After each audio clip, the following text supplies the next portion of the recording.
Okay, so today we're going to talk about interviewing techniques. This follows on from last week's session on how to land your dream job. But if you missed last week's session, one, there is a recording, and this session can also be a standalone. So it's connected.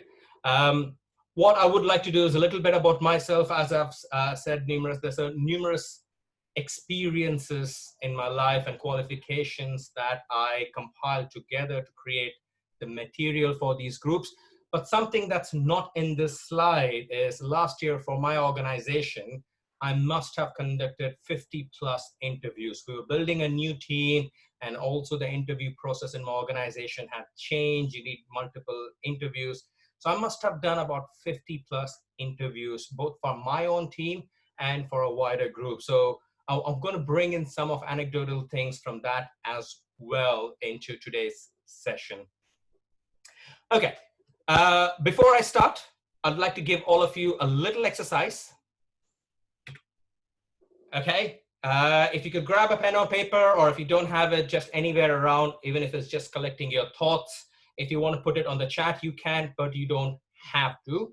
In terms of interviewing and all the interviews you have given or are going to give, think of 2 or 3 either challenges or challenging questions you either have faced or you're fearful of facing. If everyone could just write those couple of questions in a piece of paper. If you want to put it on the chat, you can, but it's not for public. And hopefully through the end of the presentation, you've got some of the answers. And if not, there's a section where a few of you, I can work on those type of questions. So I'll give you a couple of minutes. Think of 2 to 3 challenges, challenging questions that you have faced during interviews or you fear and you want to get some help on those.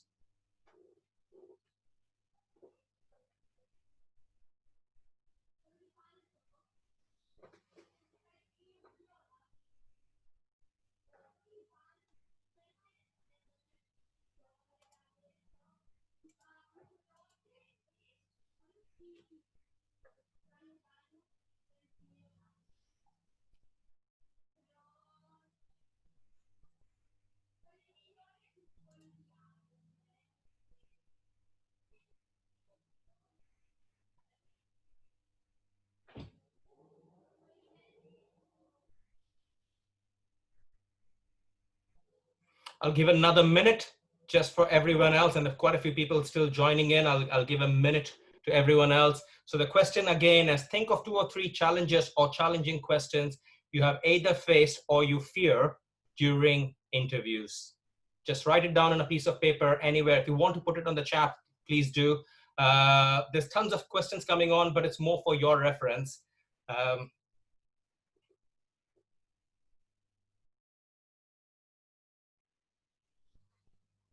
I can see a common thread. Some people are messaging prior to me. Some people are. The good news is so far, every question that you guys are asking, I've got it covered.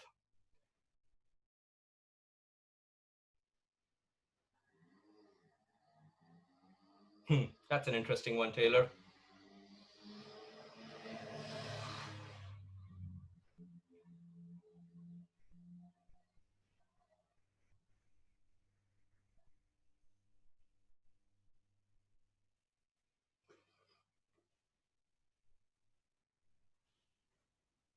I'll give a quick 30 more seconds for everyone, and then I'll start the topic.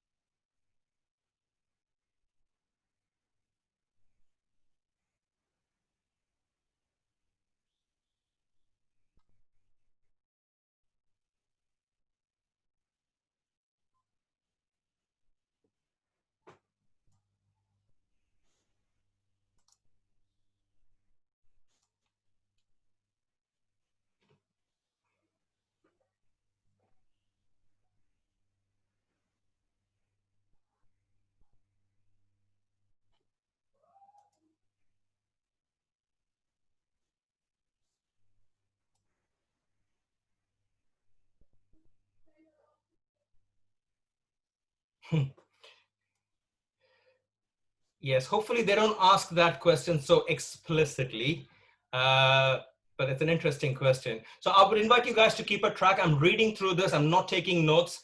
What I'll do is I'll go through my slides. At the end of it, I'll invite a few of you to ask the questions that have not been answered, and I'll address them individually. uh, that's interesting.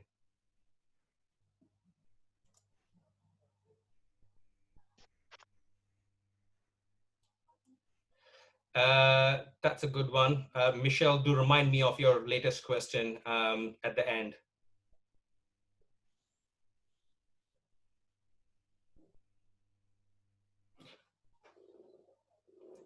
People are still typing, so I'll give another 30 seconds.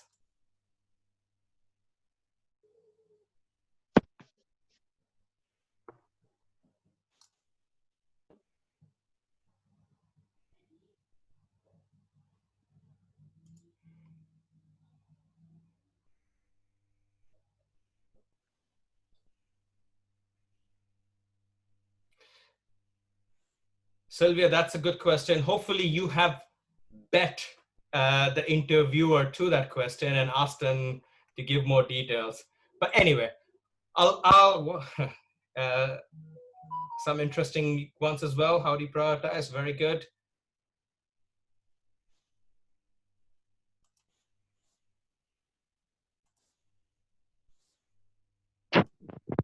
Okay, I'll start. So one thing about interviewing, I invite you to consider that all interviews are primarily asking one question. Every single interviewer wants the answer of one single question. And that is, are you the best available person that I like to do the job? Okay? And please note I've actually made the available and the like in green. And the reason is that's the part that's not in your control. You don't know who else is available, and the likability is an abstract thing. You can take some basic steps to be more likable, but you can't guarantee that. All the rest of that question remains completely in your control. And that is something you need to bear in mind. Every question that is asked right from the time you enter an interview situation, that is when you're walking into the office, that is the question that is being asked. And you need to be absolutely aware that it's all about answering that question. Every other question is to explore that question. So what do you do about this? How do you prepare for an interview? Okay. So there are three things about preparation. So you have to prepare wisely. And I'm going to expand on that in a slide. Preparation for an interview is key. I'm going to give some simple tips that you can use as a framework to do your preparation. And of course, you can build on that even more. A lot of, and here's where it's almost key. We all agree that you have to look your best, right? You're going to an interview, everyone thinks you want to look their best. I'm going to describe what that means in terms of my opinion. And I also want to emphasize, even though it sounds so basic and simple, and I'm going to expand on that when I talk about it, it's not common. You'd be surprised at how people turn up for interviews. So I'll talk about that a little more. And the last thing, which is be yourself, be present, but don't forget what you are there for, which is the question. That never ever forget that. This is not a chit chat. This is not a discovery. This is not a general friendship building. This is not, oh, I think I had a great discussion. No, you are going in an interview situation to showcase that you are the best person for the job. And you want to showcase everything you have that is related to that job. Never forget that. Okay, some assumptions. I'm going to make some assumptions. This is one of my favorite cliches. There is no such thing as easy. The hours of effort, and those of you who have seen my previous sessions, uh, there's nothing to call as easy. Even if it's a dream job, you have all the skills you require, you think you are perfectly fit for this role. If you don't prepare wisely, if you don't make the effort, chances are you're reducing your chances. I mean, you're guaranteed to reduce your chances of getting the job. So effort is non-negotiable. But as I'm highlighting, you can prepare wisely and use that effort wisely. The second part is I'm assuming that when you're going into this interview position, it's linked to your dream job. You know a lot of your skills. You're not going there cold and not knowing what the role's about. It's not your uncle's meeting, just you don't know what the job is. You know what the job is. You have worked hard on trying to get through that interview door. So you know your skills, you have done your networking. So some kind of encyclopedia of your achievements and your self-awareness is strong. If that's not strong, it's always putting you in a back foot. So the assumption here is you know your skills, you know your achievements, you've got all of that. Now you're preparing for this interview for your dream job. Okay, so I'll introduce the first concept, prepare wisely. It's interesting how you can prepare for a company and for a job even when you feel you are the best fit, or even when you feel that you're not so much of a best fit and you're trying to bridge a gap. Simple things like researching the organization. Okay, how many times do you actually look for all the public information that's there in the organization on the web, in their website, in other public material? These days with Google and all the access you have to the virtual world, there's so much public information out there. Make sure you're aware of all the latest news.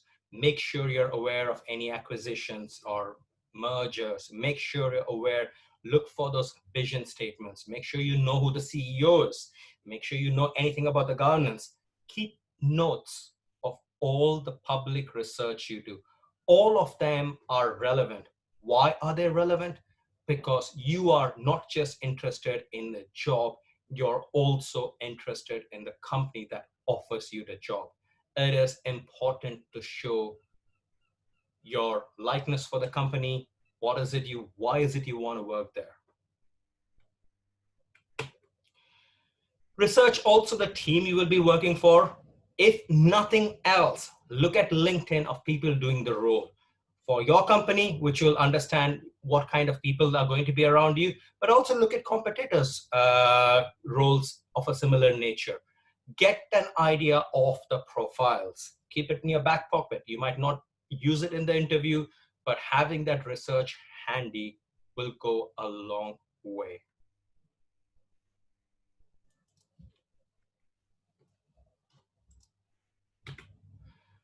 Think of key messages. Now, this is very important, okay? So every time you go for a job interview, you should have 3 or 4 things that you know are going to be key messages you need to give the interviewer. Even before he has asked his first question, you know there is 3 or 4 things you want to tell that interviewer that is very, very relevant for that role. So make sure you have those key messages. It could be things about experiences, about certain skills you want to highlight. Think of those messages, have that list, and it should be 4 or 5. It shouldn't be 40 or 50. It should be 4 or 5. Really, those elevator pitch, those key things about you, those unique selling points, that is crucial to have. Also do this exercise, if nothing else. Usually you have a job description, right? The job description has all these requirements, and usually most job requirements are exaggerated, right? They always have hundreds of things they require. They'll always sneak in communication skills. They'll sneak in all kinds of things. That's okay. All right, that's okay. Take each of those skills, even if it's a high list, and think of something in your career that links to that skill. Ideally, you should have 3 per each skill. I know that sounds very posh, but I'm going to talk about it in a little more detail. It's not. When you're creating your encyclopedia of achievements, and I talked about it last week in finding your dream job, and how about collecting all that introspection and data on yourself, in a 10-year career, you should easily find 30 to 40 star points, where you got a situation, you got a task, you have to do some action, do some result.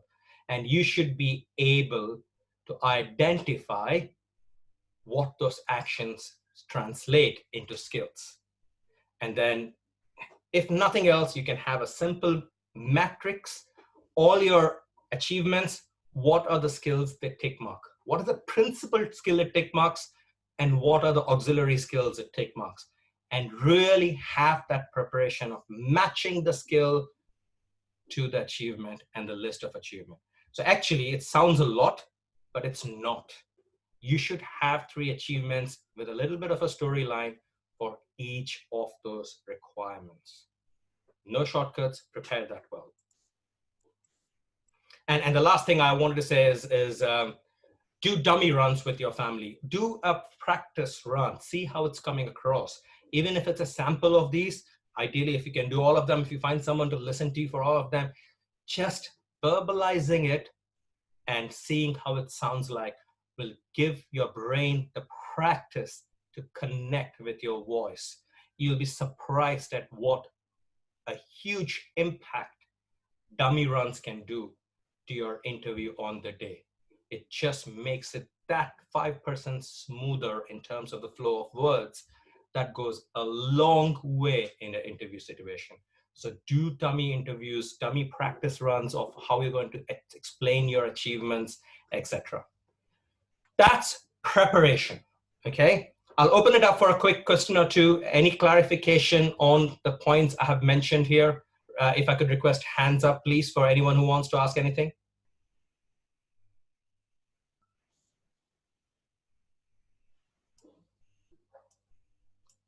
Okay, I'll take that as a no. Again, there is plenty of opportunity to ask questions at the end. Okay, so we talked about preparation. Okay, you're ready for the interview, hopefully. And now I want to talk about looking your best. It's interesting. You think this is fairly intuitive. You know, the cliche, wear your best clothes for the interview, wear a suit. It is such an important thing. Even if you know that the organization is informal, my advice is that in almost all cases, in an interview situation, wear a suit.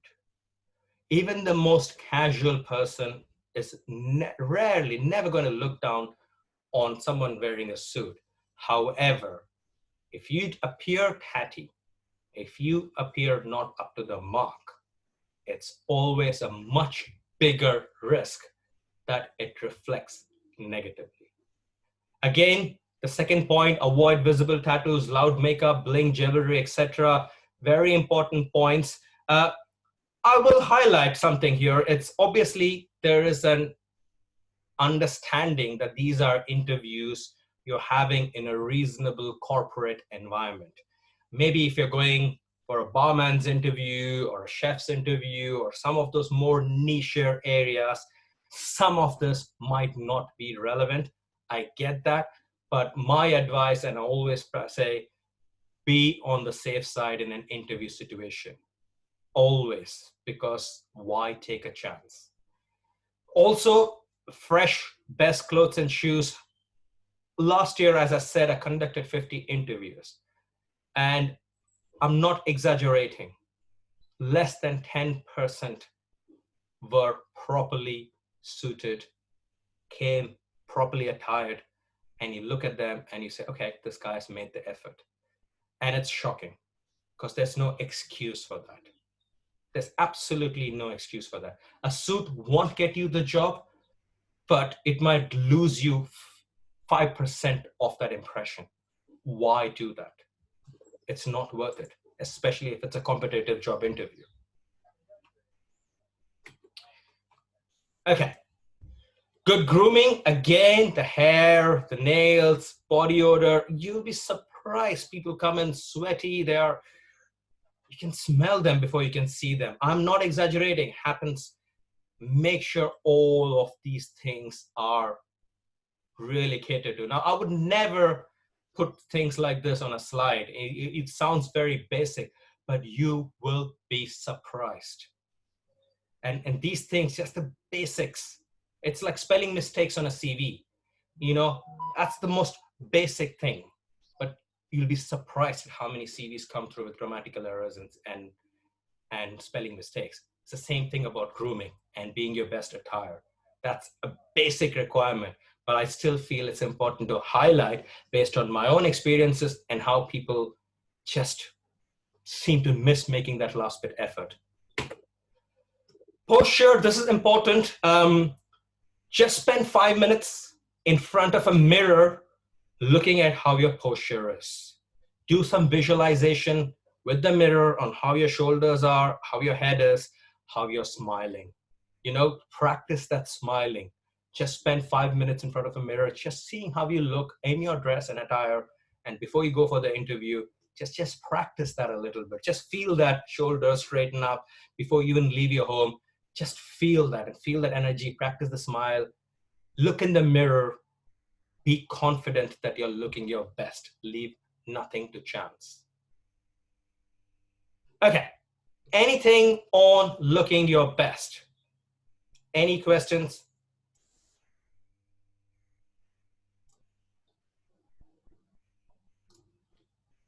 Okay, hopefully this is reasonably simple and reasonably straightforward. At this point, I only want to invite clarification questions.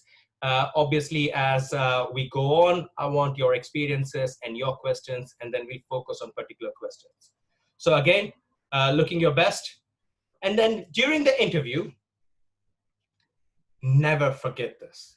It's not a chit chat. It's not making a friend. It's not, oh, I know that guy. Oh, I met that guy in the pub. None of that stuff. Make sure you are not chit chatting and letting your guard down. The 1 hour, 2 hour, 3 hour, whatever time you're spending there is precious real estate time for both the interviewer and for you. Don't waste it with something that's not relevant and not related to the main question, which I highlighted on slide 1. I will re-emphasize here. Never forget that. Train your brain to keep focused throughout that period. And always find ways to connect your key messages. So sometimes a question may be asked. Remember those messages you need to deliver. Look for opportunities to deliver those messages. Make sure you don't leave them on the table. You know, make sure they're in front. It's there. The interviewer knows those messages. I did a whole session on rapport building. A couple of things I'll highlight from there, which is the smile and the posture, maintaining good eye contact all around. Also active listening. I did a separate session on that. All of them become very relevant in the interview. Make sure you're practicing active listening. Make sure you are practicing rapport building. Make sure you're connecting with the interviewer. Again, I want to emphasize the good eye contact all around. Make sure you're making eye contact with the person asking the question, but also make sure if there are other people sitting in the room observing you as part of the interviewing process, make sure you are acknowledging all of them. Sometimes in an interview panel, one person takes over a lot of the questioning. Try and make sure you're responding, and when you're responding, looking at the person, but also turn your head around, maintain eye contact with the rest so that you connect with them as well. A simple eye contact is a key first step in rapport building. And you want to build your rapport not with just the person asking the question, but with the whole group.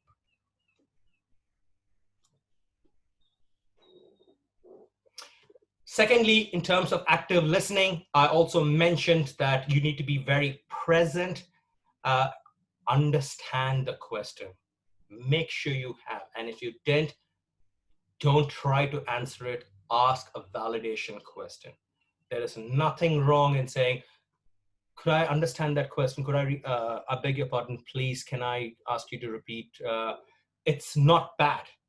It's much, much worse if you answer something that was not asked and it goes off on a tangent. That is a much bigger disaster than just asking for a clarification question. If anything, a clarification question highlights what you have understood and what's the gap. And sometimes, if you're really astute, you can use a clarifying question to gently shift focus to a key message that you want to deliver. What does that mean? So they might ask you about, explain an example of your leadership. And you might want to talk about team building you did. Now, team building is leadership, but you want to specifically focus on team building. Just a clarifying question, building that connection. So you want me to explain leadership? Thank you for that. Can I talk about a team building experience I had, which in my view connects to the leadership that you're asking for? And they'll say, yes, please go ahead. If they don't, and they say not quite that one, it gives you the opportunity to either build that bridge, bring that second point out, highlight that, but also bring the interviewer into your space where he's now attentively listening to your success story, your selling point.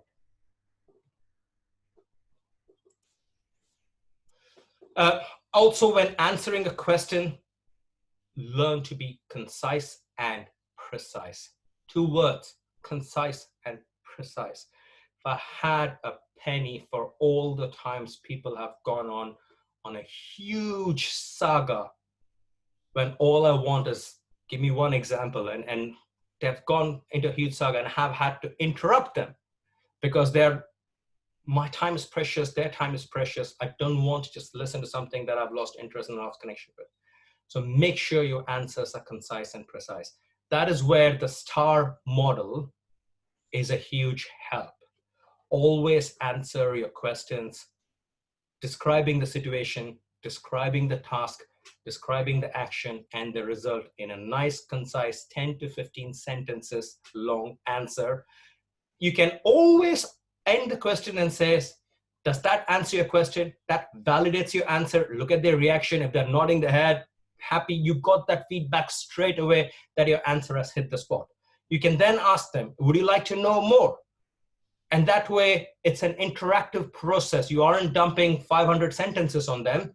You have dumped 10 to 15 sentences of them. You'll ask them if they wanted more, and they have the opportunity to ask you more. And that mechanism means it's an interactive process. You're feeding information, asking those clarifying questions means you're hitting the spot more often than not. Any questions on what the interview process, how you should prepare, what your attire, or during an interview? So these are the standard stuff in terms of, Gurbinder, you got a hand raise. I'm going to give me 10 seconds and I'm going to come to you. So this is all the standard stuff, which is principles of an interview process. None of this should be really revealing to you, but at the same time, this is a great checklist to start the discussion. If you can remember this checklist and this framework, you already give yourself a 5% extra chance than what you had in the first place. Okay, Gurbinder, over to you. Yeah, just want to ask about this. It said, don't get into a chit chat. By not doing that, are you not sort of conveying your personality, so to speak, as it would be outside of work, if that makes sense? It's a good question. So I did do a whole session on rapport building, right? There is an element of rapport building, okay? And how you do that personality is, a lot of times the first question an interviewer asks is, so tell me about yourself, right? That is your chit chat. So what I'm referring to is you should have a good preparation of that. What is your story?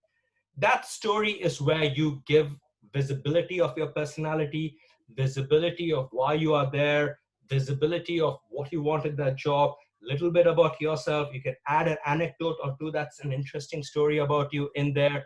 All that comes in the initial part. What I mean by don't chit chat is don't get carried away. Don't forget you're in an interview situation.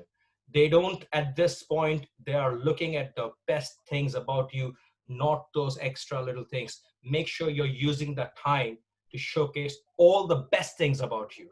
And that was the point I was emphasizing. That time that you have with that interviewer is precious space for the interviewer, but also for you. If you find you're going into a chit chat and it's uncontrollable and not focused around the key message, that's when it has a huge potential to harm your case. Does that Yeah, answer your question, Gurbinder? yeah, it does. I think I'd probably tend to go off on a tangent with this non-work related stuff, i.e. more the personal stuff, as in, football, for example, what I'm into. I'll be chatting about that. We think it's nothing to do with the job, but it sort of explains your personality a little bit to them. So I don't know whether it's good or bad, but that's where it sometimes pans out. And what I would suggest is that has to be severely restricted at the beginning or at the Yeah, end.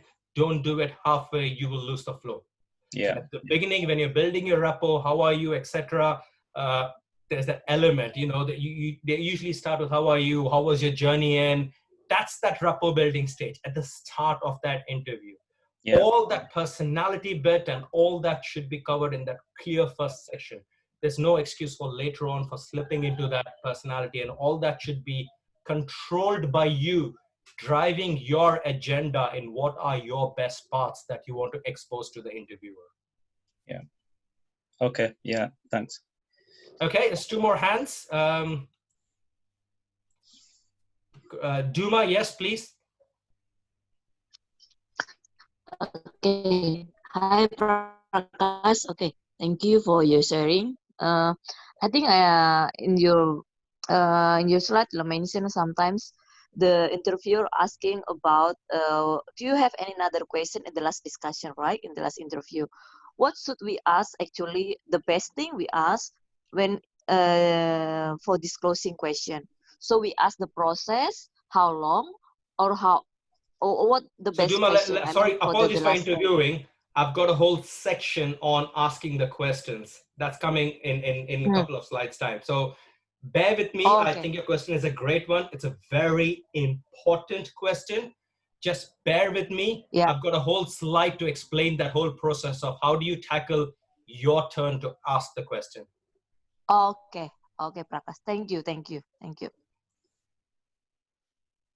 Anyone else? I'm just looking. I don't think I've missed out anyone else. Anyone else have any other questions?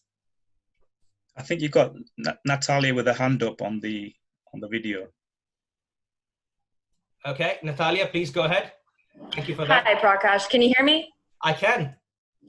Fabulous. Thank you again for your session. It was very useful. My question is, these are all very great tips and tricks for doing an interview, particularly in person. The challenge we're facing nowadays is oftentimes these interviews are going to be done over Zoom, which brings with it a whole host of additional challenges, audio, just from the technological standpoint, and then some of these things that I personally rely on when going into an interview, the body language and posture, shaking hand, making eye contact, that it's very relevant, Natalia. Apologies for interrupting again. Bizarrely, I've got a slide for virtual interviewing as well. That's coming in about 2 slides time. So fantastic. Just bear with me. We'll talk a little more in detail about virtual interviews. That's coming literally, I think it's pretty next.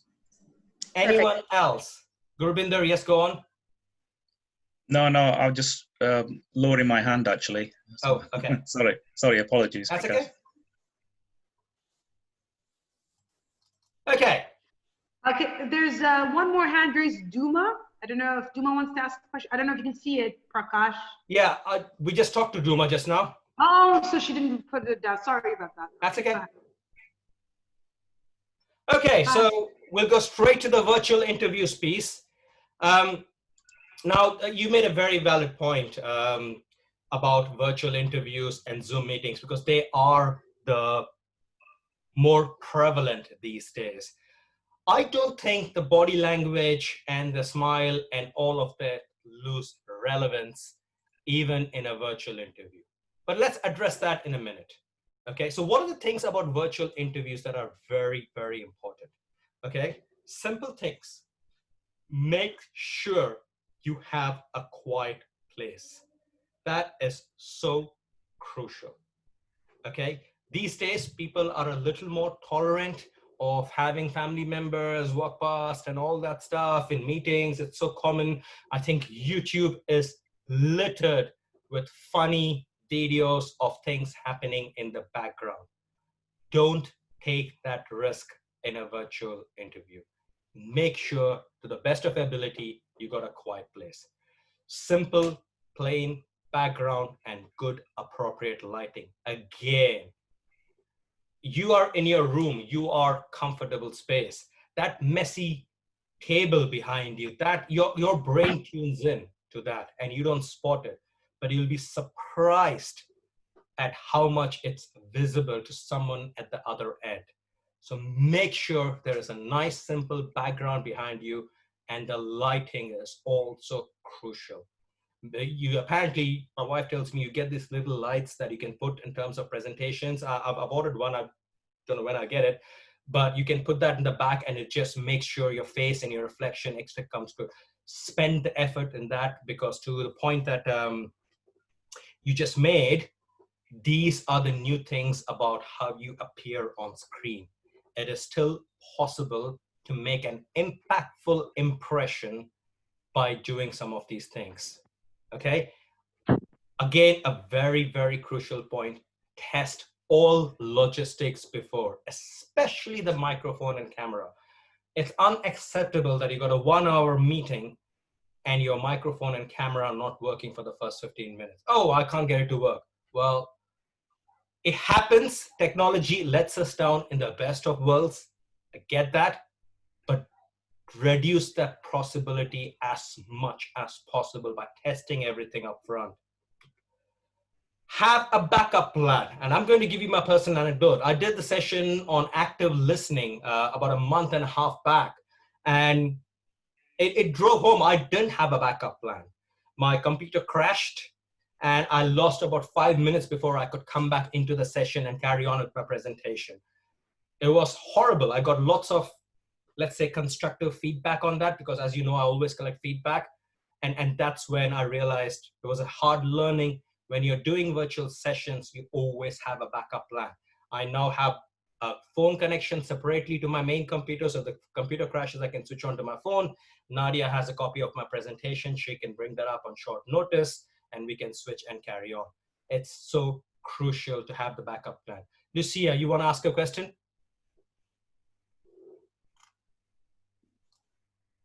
Lucia, you raised your hand. Would you like to ask a question? No, sorry, it was a mistake. Sorry about that. Okay, that's fine. Okay, if you have, and when the interview starts, make sure at the beginning that you can hear and see the interviewer clearly.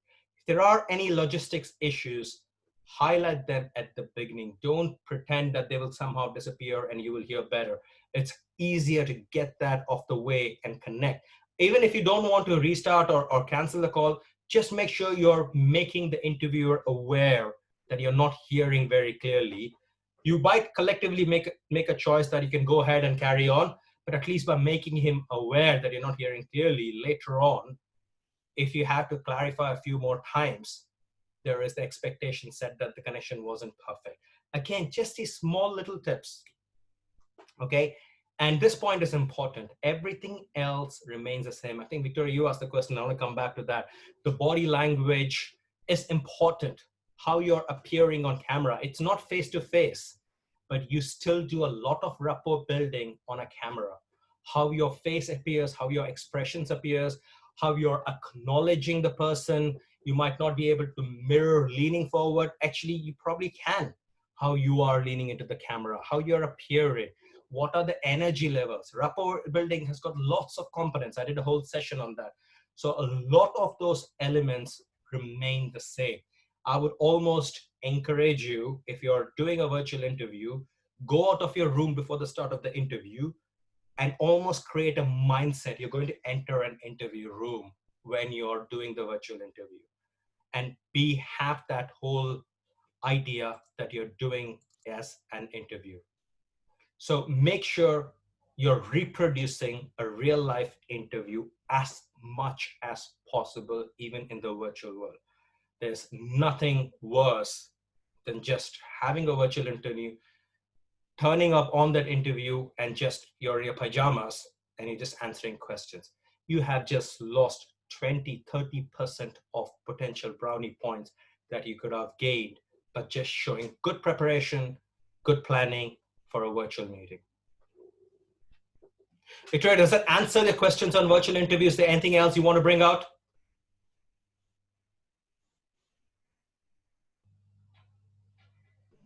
That answers the question. Thank you very much. Perfect. Okay, so now I want to go into specific questions. Hopefully, and I'll keep this presentation short, I'm hoping quite a few of you have questions and we want to go through those list of questions that you asked about earlier. I haven't noted down everything because there was a lot in the chat, but what I will do is go around one by one, address questions, so on. Hopefully I've covered a few of them. I'm going to cover a few more now from my side, which address a lot of the questions that were asked, and then I'll open up to the group. Based on the frameworks I have explained, we'll try and answer specific questions and the best approach to questions. So let me talk of a couple of scenarios up front. One typical question, salary questions, right? So typically in an interview, so what kind of salary do you expect? What was your last salary? What do you want from us, etc., etc. It's important, I would almost say, in all cases, you should always do your homework. There should be no shock in terms of salary, okay? You should know how much the job is offering. You should know the minimum, you should know the maximum. If you don't, you can find that out from recruiters, from job postings. If it's also secret, you can't find that out, look for competing organizations having a similar job title. There's really, in today's day and age, there's really very little excuse not to have a decent understanding of what the salary range is. That's your knowledge of the organization. In terms of their knowledge of you, there is a game, okay? And this is my approach. Take it and use it as you can. But my approach is to avoid showcasing my cards on the table, okay? What you want to tell them is you're flexible. What does that mean? You're flexible means you want to negotiate later. You want them to make the first move. So always, as far as possible, avoid giving them hard numbers, as far as possible. Don't get me wrong. Of the 50 interviews I conducted last year, about 45, I got them to admit the salary because as an interviewer, I'm playing the reverse game.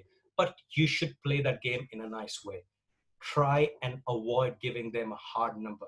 The worst answer, and I say worst not in a negative way, the worst answer you give is you give them one number. That means you've got nothing left. You say you want X salary, they take that, it doesn't give you much room to negotiate. You can't go back and say, can I have X plus 5%? You can't then go back below. It makes you in a very bad situation from a negotiation perspective. So always try and not give a number. That's the worst thing to do. In fact, always highlight elements of the salary. Say that I always consider benefits, always consider skills. Highlight, when they ask you how much salary is, say, I'm flexible, okay? Try again to answer that question in a non-explicit way. Highlight the flexibility, highlight your skills, highlight your suitability, and also highlight it's in lieu with other. You'll consider a good salary in the whole package. So you need to look at all the package elements and then you will take that. Okay, if they try to corner you, try and avoid being cornered. Try use your best skills to avoid giving a big number. And if you have to expose your current salary, let's say your current salary is in the same ballpark, you're expecting 5-10% more, that's okay. But if there is a big gap, if your current salary is either higher than the job you're looking for, or if it's too much lower than the job you're looking for, then again, try and avoid exposing that salary. And the moment you find yourself in a corner and you have to expose that salary, make sure you are prepared with a very, very good explanation. Something, for example, about commuting, it could be about work, it could be about the organization, it could be about learning something wider. Make sure that answer is rich and convincing. Otherwise, if you have a big gap between your current salary and the salary you're asking, it's always a bit of a yellow flag for the interviewer. Okay? And that's the whole thing. Never, ever negotiate in an interview. Never. It's absolute no. I can't give you as an interviewer how negative it comes across when you're in an interview process and the conversation is already, I hope I can have this salary. I hope I can get this. I hope I can have this benefit. I hope I can work from home. I hope I can do that. Never do those negotiations at that point when it's talking of salary. Wait, always be flexible. Always say you're happy to negotiate. Always say you're flexible. Wait for the company to make you an offer, because without the offer, you're playing their game. They're looking at cornering you. Once they have given you the offer, the ball's in your court. You got such a big playground to play with. That's when I would always say, always negotiate. And it's amazing how many people don't. I mean, I must have made about 12 job offers last year. Only one person came back and tried to negotiate. And that was okay. There's nothing wrong in that. Everyone else accepted what was given. And I'm thinking, well, all of those people could have negotiated and got it a little bit more. It wouldn't have been difficult. So that's something, again, you make a point about, AK makes a point about the salary with HR recruiter. Absolutely. And there's a space and time which is at the end. And it's never at the interview situation. And that is the point I want to highlight. It's never at the hiring manager interview situation. It's always time and space for that once the offer is made. And also, it's not just about the money. It's also about the range of benefits. I remember that person who negotiated also negotiated for a car park space. That was a premium for us, but we went around and tried and made it happen for that person. It's their negotiate. Marwan, I disagree in terms of leaving it to the middleman. I would say you don't have a middleman. You have only one face of into a negotiation. If it's either with the agent, then you're doing it. If you're directly applying to the organization, then the person with who's offering you salary is the person you're negotiating with. And sometimes agencies can fob you. If agencies have potential to fob you because they don't want to take the same effort in negotiation. They want to close the deal. So it's always tricky. Just be aware. I'm not saying one is wrong or one is right. Just be aware. And the point of focus here is don't negotiate in the interview. Always leave the negotiating once the offer is there. And that's a very important point. Okay. Now we come to questions to ask, okay? That was a point asked in terms of towards the end, and you asked that question already. What are the questions at the end of the interview to ask? Well, first of all, never, ever say, don't ask the question. Never, ever say, I don't have any questions to ask. That is the worst thing to say in any interview. There is no scenario under which you go to an interview and you don't have questions to ask. There is absolutely no scenario. And I mean it. No matter how much you have researched, how much you know, there is no scenario under which you don't have any questions to ask. Kasha has a question. Sorry, I want to go back to the previous salary negotiations for 1 second. What if during the application process, you're already asked your desired salary? It's a very good point, Kasha. Sometimes you have to fill up forms, etc. If possible, avoid putting a hard number, put a range, or put negotiable. You know, it's a form, right? It's just a form. And usually that's not the question that will get you the in or out. All they want to do is make sure you're not going to ask for something huge or something less. So that question in an application process is usually designed to highlight any red flags. By mentioning negotiable, by mentioning flexible, you're telling them that it's not a red flag. So Caroline, your question, should I withdraw my candidacy if my salary range provided is vague? This is out of scope of interview.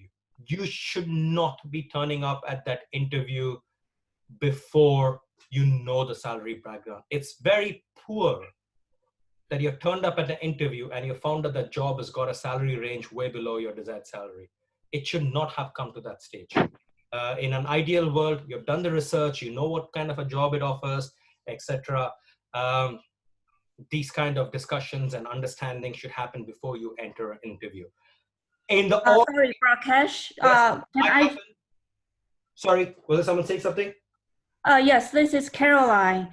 I mean, yes, after I do my homework and only during the interview process, the employer reveal their salary range for this position is way below what I have researched for. That's my question for the scenario. I guess then you know your bottom lines, and then obviously, if you feel that's completely immovable and that was a red line, then you don't leave yourself much choice. I mean, what else are you going to do? There's nothing else to do, right? But beware of not burning your bridges. Even if you're withdrawing from an application, make sure it's done in a very courteous way. Make sure it's done in a very open way. Make sure you're not wasting anyone's time. Yes, you can. Don't just walk out of the interview saying, let's end this interview. Finish the discussions, take it back, and then gently, in a nice way, withdraw your candidacy if you really feel it's completely below your band. And you're justified in doing that. There's nothing wrong in withdrawing, but make sure you're not storming out of an interview, expressing shock, going into that whole, oh my God, this job I thought was higher salary, this is too low for me. You know, make sure you're not doing all that stuff. Make sure it's done in a very courteous, gentle way. Yeah. Oh, you mean, Prakash, sorry. Prakash, I'm disappointed. You mean I'm not allowed to throw a tantrum, jump up and down and scream? That was a joke. That was a joke. Sorry, Okay. sorry, go ahead. Okay. So someone else had a question. Sorry. Yeah, Prakash, sorry, just a quick question. Before the interview, when you're dealing with the agency or with someone from HR, is it okay to ask them how much they're offering? Well, so remember something. Agencies, and that was my point, they're very tricky. I've worked in a multinational. I've worked with so many agencies, as you guys probably are. And there are so many agencies, and the way they deal with candidates and the way they deal with organizations is so bespoke and so delicate. My general answer is set your expectations with the agency, but make the rule about flexibility and overall offers. Agencies try and make their job as easy as possible. They don't want the grief of negotiation. Generally, I'm making a paintbrush. Generally, they don't care so much about you. They just want to close the job. They don't want hassle later on. So they are doing similar things to what the job interview is going to do in terms of close out bridges, not have grief later, make sure there's no red flags, etc.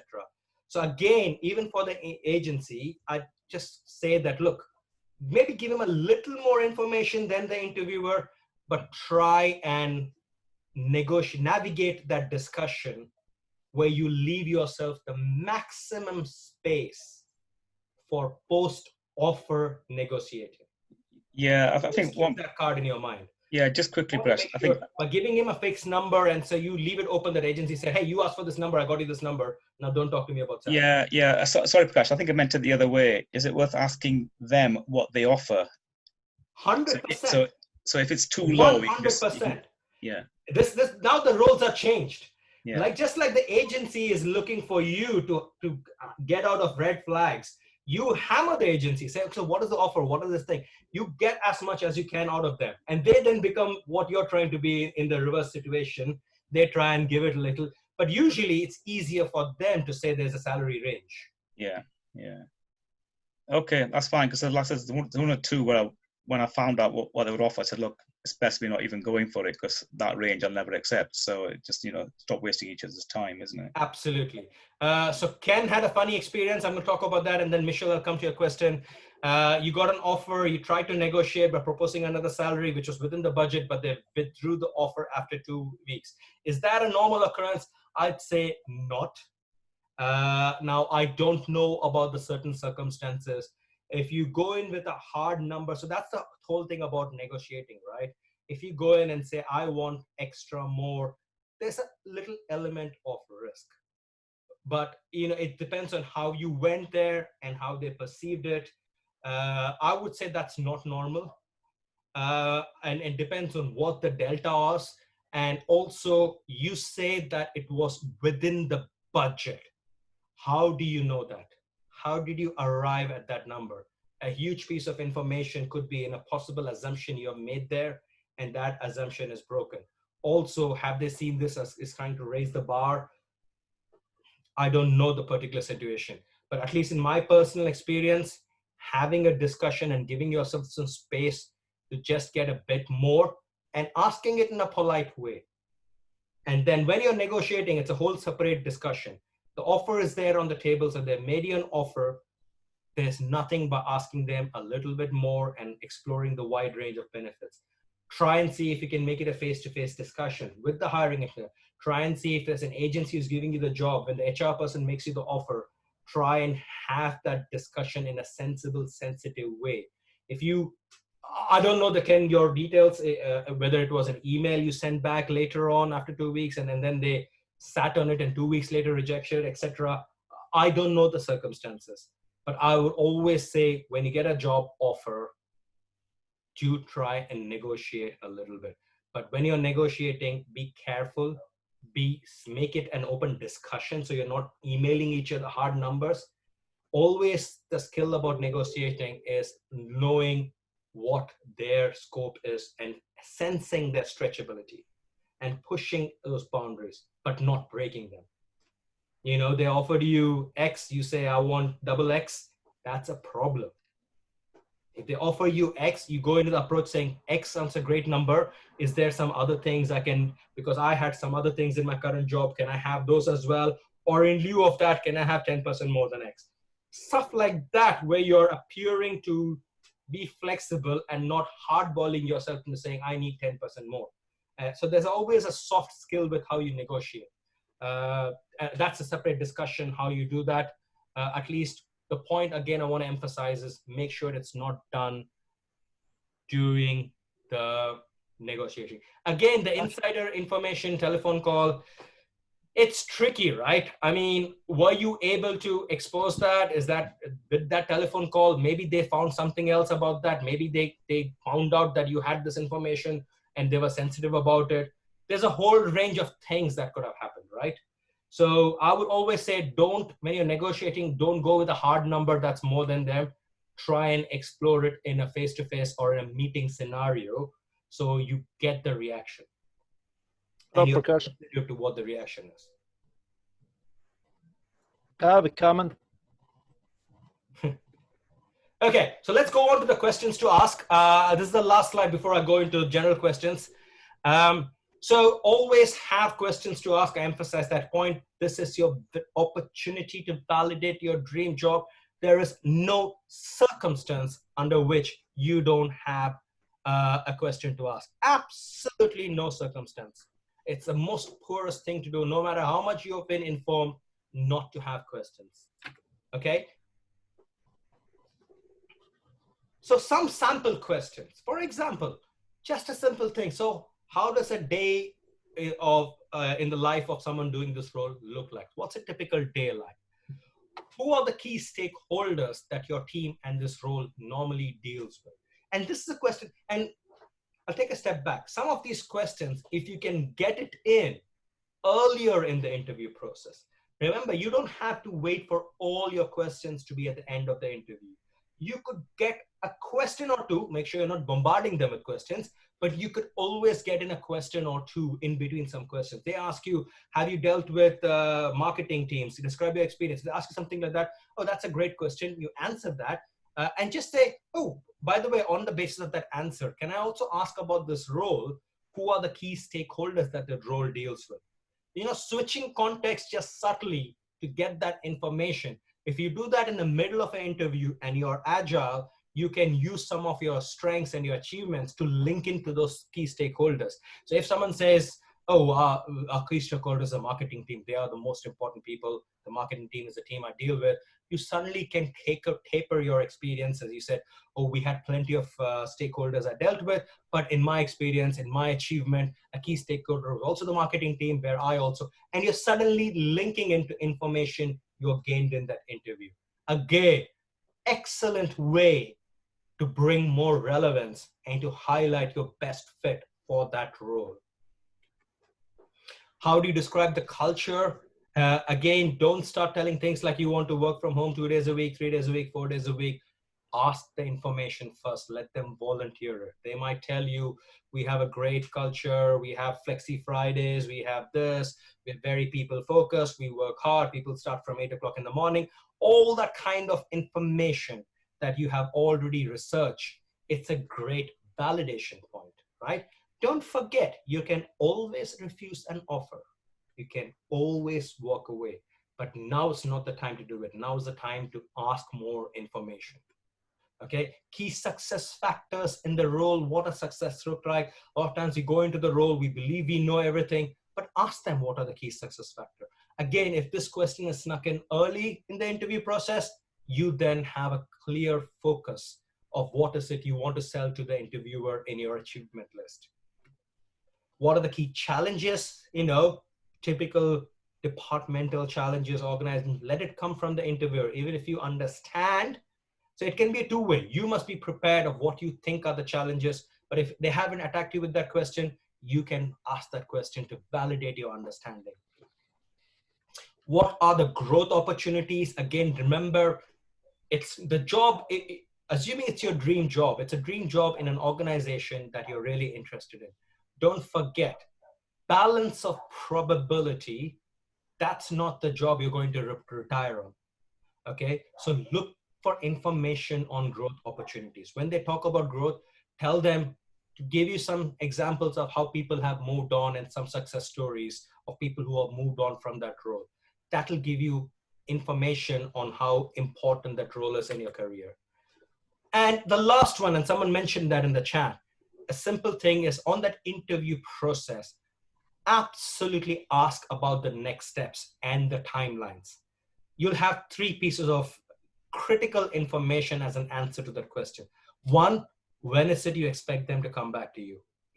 If they usually, for example, when I was asked, I would always volunteer saying that I've got a few more interviews in the next couple of weeks. So you probably won't hear from me for the next couple of weeks. At least I'm setting that expectations so that they're not going and so they might come back and say, oh, I've got other opportunities, etc. But having that discussion means you have in your mind what is the time frame for you to expect something back.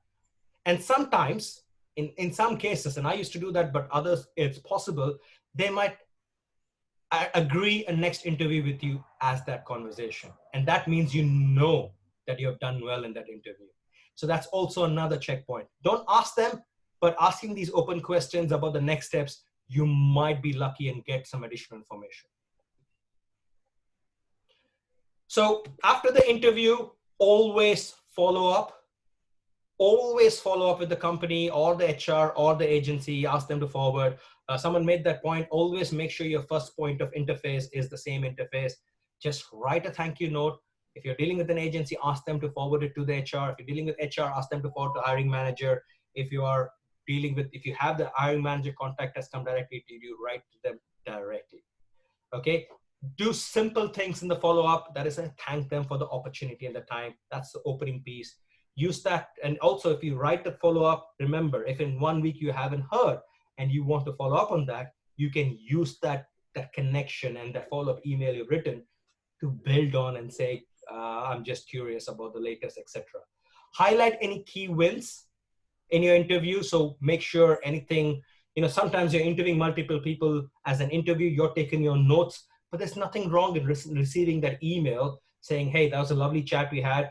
Hope I was able to tell you, hope you were convinced about those 2 or 3 things that I highlighted, etc. And also any positive messages that you did not have an opportunity during the interview. Okay, so some things about the follow-up, it has to be succinct. It can't be like 2, 3, 5, 6 paragraphs. It can't be like a mini novel. It has to be a single page, maximum 2, 3 paragraphs with last paragraph with just a closing sentence. Very succinct, very sharp, but these are opportunities for you to just bring 1 or 2 points around these. Hopefully, with all of this, you get hired. Okay, so now I go on to that section where all of you had previous questions and how do you tackle these questions. So I'll go by one. These are 4 I captured, and I think they were there predominantly in that initial chat. but I'll now ask volunteers to come for additional questions they want help in. So let's talk about three that I know was already there. People already asked about that, which I already know that will be there. I'll come to the raised hands. Please keep them raised. Let me address these four, and then we'll go on to one by one. So please start raising your hands whenever you are ready. Okay, so what are your weaknesses? Okay, what is the question behind the question? Don't forget the original question. They are still asking about what makes you the best person for this job. So when they're asking about their weaknesses, this is not the opportunity to expose everything. This is also not the opportunity to say, I have none.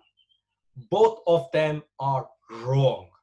And it's bloomingly obvious it's wrong. What are your weaknesses is another way of asking, how do you manage to overcome challenges of your natural personality? That is the question. So think of it that way. Think of an example that you have that is a natural part of your personality, like a passion, like something, energy, like communicate. Don't say communication, obviously that's not the right thing, but think of things that are actually a positive but can be seen as a negative, and how you're aware of that and how you manage that. Okay, so maybe you could say, earlier on I didn't speak many languages, I only spoke English. But make sure that story flows on and said, as managing that weakness, I always thought I can learn more languages, and hence I did a course in French, a course in Italian, and I practiced French and Italian with my colleagues, and I did this. It's a sample example, but you're converted a question about your weakness into showcasing a strength. That's what they're looking for. Every answer is bespoke. Think of how you can showcase an overcoming of a weakness as a response to that question, not an existing weakness that you can't fix. Okay? Where do you see yourself in 5 years? Typical questions. A wrong answer, I want to be the CEO of this company. That's a wrong answer.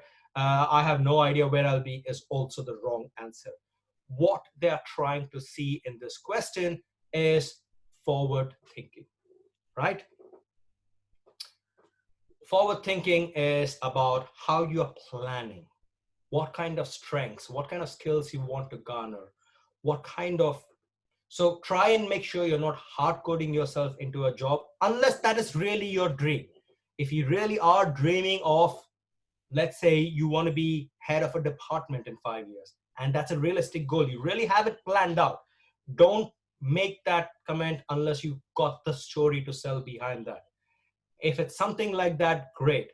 But most important is you got thoughts about how you're going to build yourself, key areas of focus on yourself that you want to focus to build strengths. So you're working for this big organization. So, let's take a random example. Let's say you're working for Google and it's a job in Google, and you ask what's in 5 years. I want to understand all the way Google works. I want to, in 5 years, maybe have a wider understanding of different teams, maybe move one team, have a different experience, grow in the organization, and see where that takes me. That's not a bad answer. So talk about how you're going to grow, what are the areas you're going to focus on, and how you want to develop. You might say that in 10 years, I want to be an entrepreneur, so I want to understand the business. It's not a worst answer either. But make sure it's not where you want to be in 5 years, that's a question. It's how you plan to get there. Make sure you're not sharing any red flags. You might be thinking, I want to be 6 months in this job and learn something and quickly get out and do something else. Don't share that information. Okay, so it's got to be something that's not red flag. I come to brain teasers. A lot of people put in the chats, how do you peel an orange? How do you do this? And it's common, right? I used to ask them myself. Okay, brain teasers are a great way. It's a great way to see how you react when someone asks you a question that doesn't seem straightforward. It's not about finding the right answer. You might have learned that brain teaser and you might know the answer and you might blurt out the answer. It will give you 0 brownie points. They will just ask you another one. It's not about knowing the right answer. It never is. It's about how do you react in such a situation. So pick at that brain teaser. Think of logical. So I used to ask things like, how many people travel in the tube in a day? So, you know, I don't expect you to know. In the London Tube, for example, I don't expect you to know how many people, but what is your approach to that? So you might, what I would like to see is you're actually doing some analysis on that question. You might go around something like there are 8 tube lines in London. Each tube line runs about 50 trains a day or 100 trains. Have an approach towards answering. Even if the answer is wrong, it makes your approach visible. They don't care about the right answer. They care about how you're approaching the question and how you're reacting. And that's important. And the last point I just want to highlight, in any interview when you're stressed out, okay, sometimes you get lost. You've lost connection. Questions are asked, you answered a question that you kind of struggled with. You feel you feel your body language is tightening. You're feeling a little bit lost. Be aware of that situation. It's still possible to rescue. Don't keep digging the hole. Once you're aware of the situation, there's nothing wrong with, can I just have a glass of water? Have a little pause. Just say, can I have 10 seconds to collect my thoughts? Okay? Just give yourself a little space to recollect your thoughts and reconnect. If you suddenly stop following the question and suddenly the guy, his mouth is moving, and I've seen the situation, I've been in the situation myself. You're stressed out now, you feel you lost the job, there's lots of your brain going in the background, hitting you up, beating you up, and you're currently lost connection with the interviewer. Try and connect back. Ask for 10 seconds and then ask for interviewer to repeat the question. Start to focus on key words in that question that you can connect with. Try and reestablish that connection. There's nothing bad if you feel lost for a moment. You can still reconnect and still project the best you can. It's never completely lost. So make sure you are aware of when you're lost and have a strategy that works to just get back into the connection. Now I'm going to ask questions. Let me see whose hands are up. What other questions? Saida or Saida, I hope I've got the pronunciation right. I'll validate with you. Yeah, hi, Saida here. Saida, okay. Just a quick, yeah. Obviously, I've been moved to the other country and I've been gone through a very difficult questions. So the first question which I've been asked, like, you know, moving out from a country where you have worked for like 10 years and now, you know, settling down in another country, which is going to be different for you in terms of culture, work, technology, everything. So how are you going to cope up with that thing? So let me ask you, okay, forget the interview scenario. Yeah. How are you coping with it?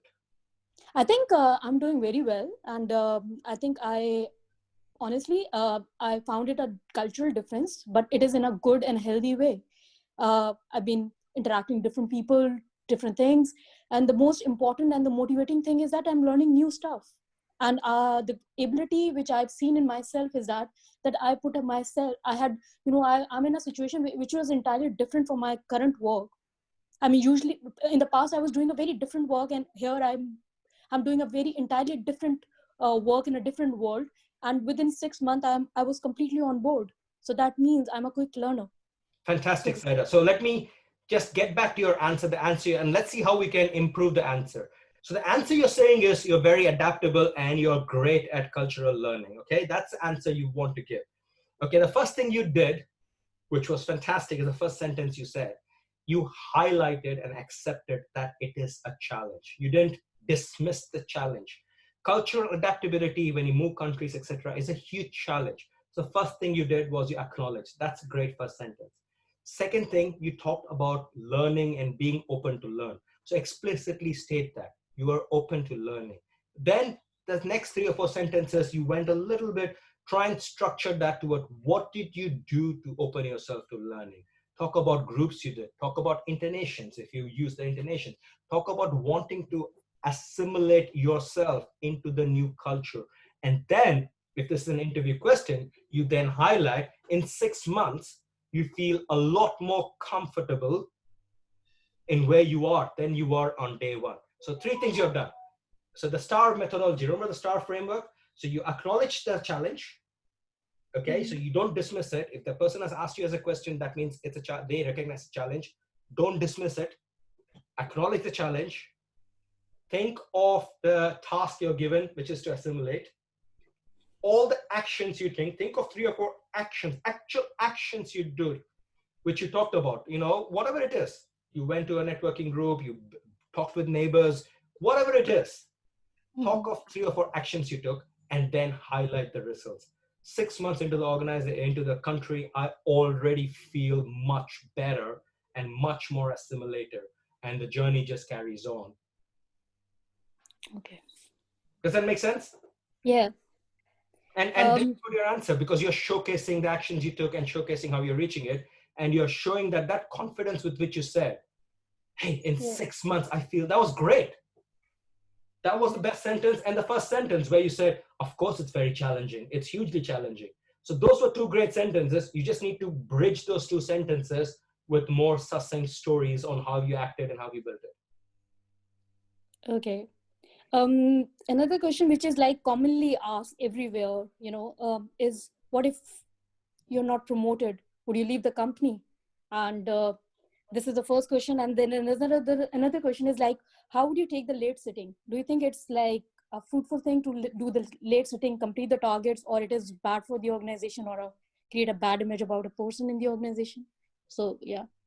I lost that second part, so yeah, apologies. Can you say, I said the second question, the first question is, I think you're clear with the first question, right? The second question is about the late sitting. So is it a positive thing for the organization if somebody do a late sitting and complete the targets, or it is a negative thing that the person cannot achieve the targets within the times, or it is something challenging with the time, or what? Because I think I heard you, but I'm lost in terms of the is this an interview question? Are you going to achieve your targets or not? No, it is something regarding the late sitting. If somebody is doing, they just gave a scenario, like if you're doing a late sitting, do you think that this is good for the organization? You're doing a late sitting. You're doing a late sitting. I lost that last word. The audio is not 100% clear. Yeah, I'm saying, I've been asked, like, do you prefer or do you encourage doing a late sitting in the organization to complete your targets? The answer is no, right? You can't be late on your targets. Yeah, I didn't understand what late sitting means either. Sorry. Like normally the timings of the organization are 9 to 5. Working late. Oh, sitting overtime. Okay, now I get it. Yeah, overtime. Apologies. Sorry. Okay, now I get it. You mean overtime and staying back late. You see, for me, when someone asks that question as an interviewer, it is a yellow flag for me as an interviewee. What are they trying to ask you? What is the objective? Are they expecting you to sit so late, or are they expecting you to react negatively? So here's one answer I would give for the purpose of the interview, but I would also register a yellow flag for myself and validate the culture externally with other people. So I would say, firstly, I think we have to do what we need to finish the job. But can I just ask you back, in this role, are you expecting that people sit late a lot and work a lot more than they expected us? You put the ball back in their court and validate that yellow flag. And in terms of answer, try and make a very neutral answer. You don't have to express the yellow flag in the interview. Never do that. The interview is still a game. Play the game to the full. You still have the ball in your court to accept any offers and so on. So never, remember that always. Until the end of the interview, don't expose any cards. Okay? So it's a yellow flag when someone asks you something like that. Turn that into a validation question. Say that, you need to put in effort. You need to work smartly. Ideally, you need to do the job in what is expected. If you're consistently overtired and overstressed out, it's important to highlight that back. Talk of all good practices. Don't give them a good or bad answer, but quickly shift the topic back to the interviewer to find out and validate if that is common. Okay. The other question was, what if you're not promoted? Would you leave the company? So again, that's a very bad question in my opinion. But people do ask, right? Sorry? But they do ask, right? I've never encountered that, I must confess, but I've done more interviews as an interviewer than I have as an interviewee. So obviously then that's tricky for me to do that. But I still think, and I agree with Gurbinder, that's also an horrible question. What are they trying to say? That they don't promote people who work well? That just sounds very weird, right? That question seems to suggest that that is a realistic scenario. And while in organizations that happen, promotions are not guaranteed, why would they expose you to that question? That's almost showcasing that the organization doesn't promote. Again, for me, that's a yellow flag. That is not subtle interviewing. That's the interviewer trying to make sure he can put you in as much pressure and see your flexibility. So in my view, I would again respond in that same way, saying that I want to achieve and I agree goals with my employer, and I want to make sure I achieve the goals. Promotion is just one part of it. There are other growth opportunities and goals. And as an organization, I will always work with my hiring manager, with my manager, to make sure the goals are achieved. And it's a mutual two-way agreement and achieving of what we both want from the job.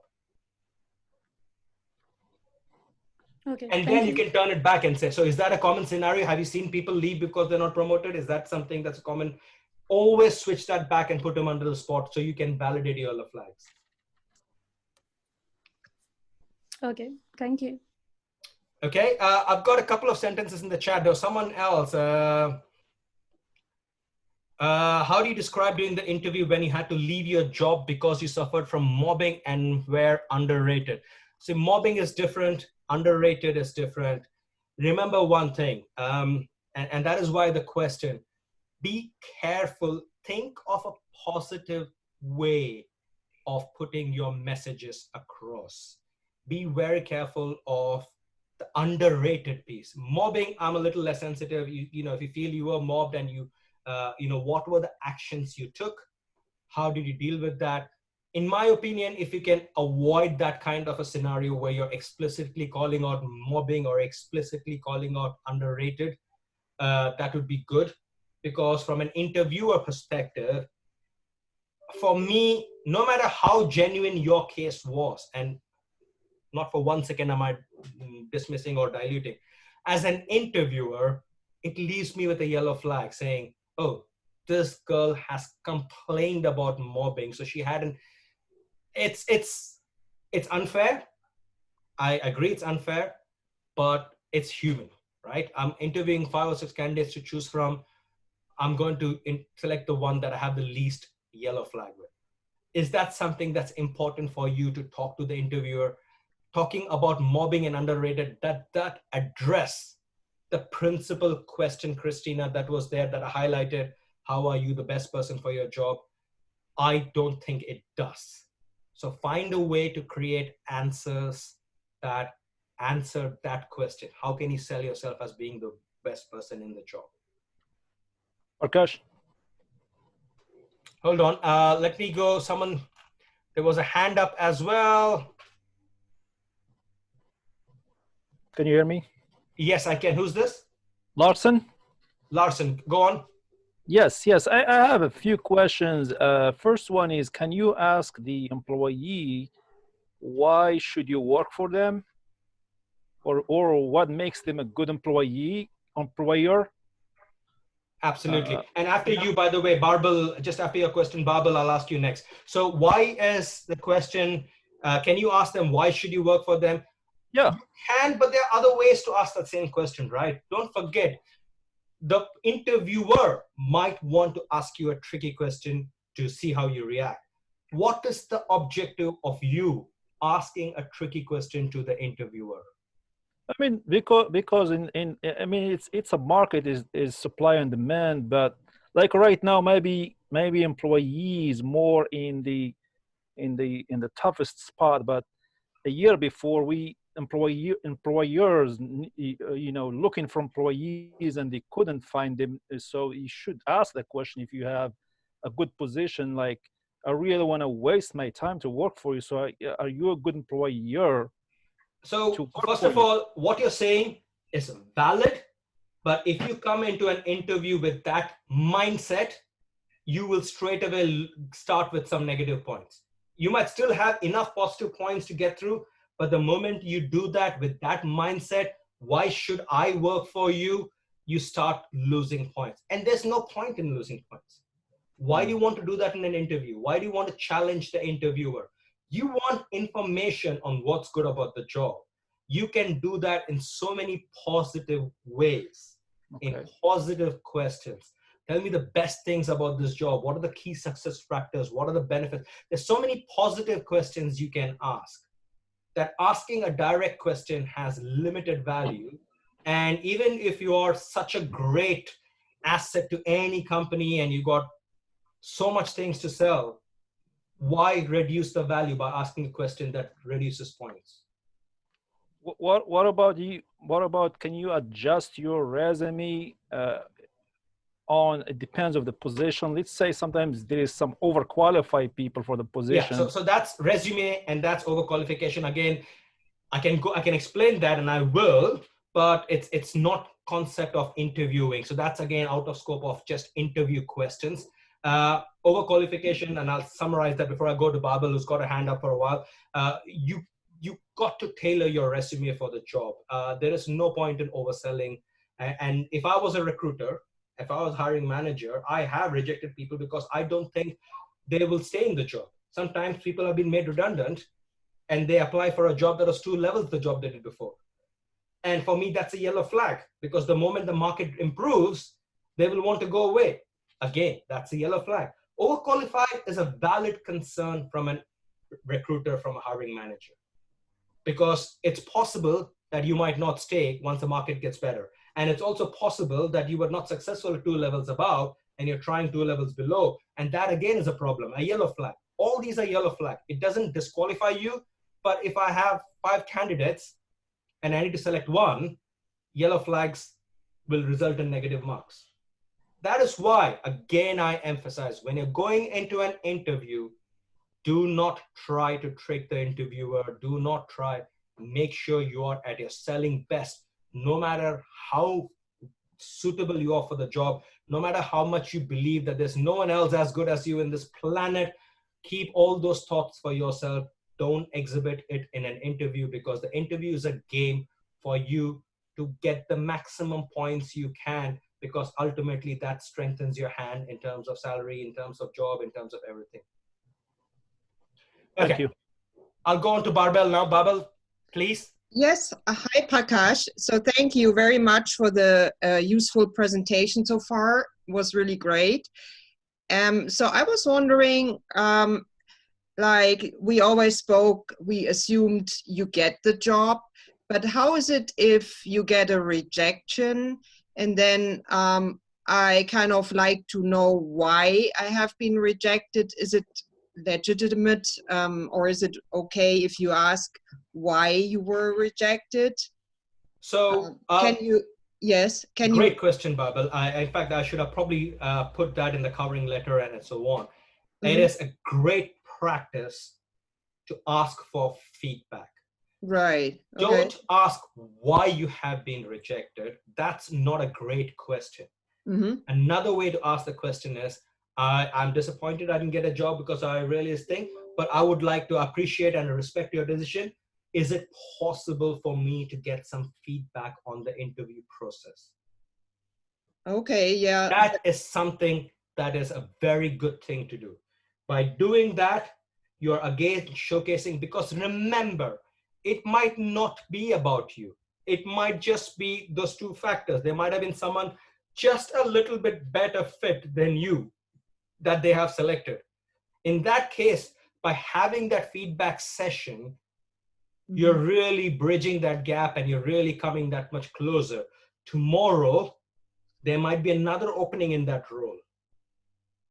And by having that feedback, you now have got a great opportunity. You've got a little bit of how you can even improve in that feedback process, in that next interview, etc. It's a great thing to do, to ask for feedback. Apologies, I keep looking there because the mic and the voice is coming from my left.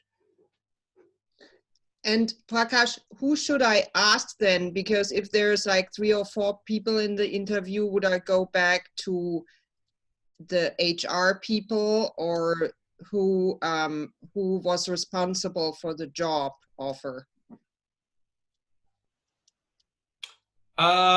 It's whoever is giving you the feedback. Ideally, you want the feedback from the person who did the interviews, but you might not have access to the direct hiring manager or the direct person who interviewed you. It's okay to ask for feedback through the channels that you got the job. So if it's an agency, just reach out to your agency, say, please, can you reach out to the people who interviewed me and get me that feedback? That's important. If it's a HR person and you interview the hiring manager, say, thank you for the letter that you're notified I'm not successful. Please, can I have some feedback, etc. And so on and so on. And so you can address it that way. Thank you. Was very kind, helpful. Okay. Thank I you. want to again go back to something in the chat that's going on. Ron talks about, I think you should challenge the interview with difficult. It's a two-way process. And Larson agrees. I have to tell you, I completely disagree. I'm just being very explicit. You still, it's of course, it's a free world. No, it's not a two-way process. It's a two-way process in terms of information exchange. It's not a two-way process in challenging the interviewer. It never is. Okay, the two-way process is about interviewing and exchanging information. You want to learn about the job. You want to validate your assumptions about the job. You want to understand various things about the job. Yes, to that extent, exchange of information is a two-way process. Challenging the interviewer to see how he reacts is not advisable under any circumstances. I think Michelle said he tried that or she tried that, and the interview ended the session 30 minutes early. Yeah. I, as an interviewer, I'm guaranteeing you, someone who does that to me has the same. I end the interview. Yeah, I actually didn't intend to challenge the interviewer. Yellow flag for me, and I don't have the time. I think Prakash, it depends where you are, which country, which. No, I don't think it depends on anything, on any country. In my opinion, again, you're free to keep your opinion, but in my opinion, the interviewer is, you don't want to make the interviewer uncomfortable. There is nothing to be gained from that. What are you hoping to achieve? You want information, get it in a positive way. Don't challenge the interviewer. It is not a two-way street. The thing is, so what happened is I didn't actually intend to challenge the interviewer, but I was just asking questions about project methodology that they apply within the organization, and it turned out that they weren't doing any, and I was actually very qualified with that.